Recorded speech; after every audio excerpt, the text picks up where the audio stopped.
ఉన్నాయి ఇన్వెస్ట్ చేసేదానికి Indian stock మార్కెట్లో. మొత్తం వరల్డ్ వైడ్ అట్లే ఉంది. అన్ని దేశాలకు ట్యాక్స్ వేస్తా ఉన్నాడు ట్రంప్. ఓకే, అందుకు అదొక భయం మొదలైంది ఇన్వెస్టర్లలో. ఓకే, ద్రవ్యోల్బణ భయాలను పెంచింది. ద్రవ్యోల్బణం అంటే ఇన్ఫ్లేషన్ పెరిగిపోతుంది అనేసి భయపడుతున్నారు చాలామంది. అందుకు స్టాక్స్ అమ్ముతా ఉన్నారు. అమ్మి వేరే వాటిల్లో పెట్టుబడి పెడతా ఉన్నారు, గోల్డ్ సిల్వర్ వాటిల్లో. ఓకే, అవి సేఫ్ ఎసెట్స్ అని. ఓకే, ఈక్విటీ మార్కెట్స్ అమ్మేసి గోల్డ్ సిల్వర్లో పెట్టుబడి పెడతా ఉన్నారు. ఇన్ఫ్లేషన్ పెరుగుతుందని భయపడి ఇన్వెస్టర్లు అమ్ముతా ఉన్నారు, సెల్ చేస్తున్నారు స్టాక్స్లో. అందుకు మార్కెట్ పడతా ఉంది. ఇంకొక రీజన్ చూస్తే మార్కెట్ ఓవర్ వాల్యుయేషన్లో ఉంది ఇండియన్ మార్కెట్. ఇండియన్ నిఫ్టీ మనకు హైయెస్ట్గా 26,200 వరకు పోయి, హైకు 26,200 వరకు పోయి ఇంకా తగ్గుతూ ఉంది ఒక సంవత్సరం నుంచి. ఇప్పుడు ప్రస్తుతం ఎంత ఉందంటే 25,149 ఈరోజు. 25,149, 26,200 హైయెస్ట్. అంటే 1000 పాయింట్ల వరకే తగ్గింది నిఫ్టీ ఇప్పటి వరకు.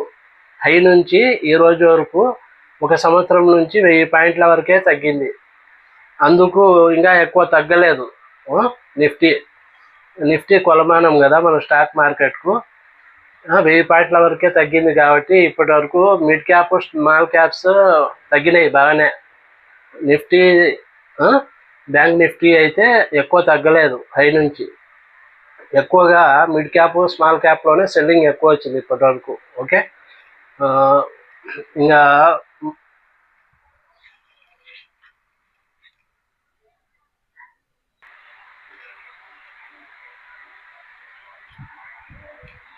సారీ ఫ్రెండ్స్, పవర్ పోయి వచ్చింది పవర్.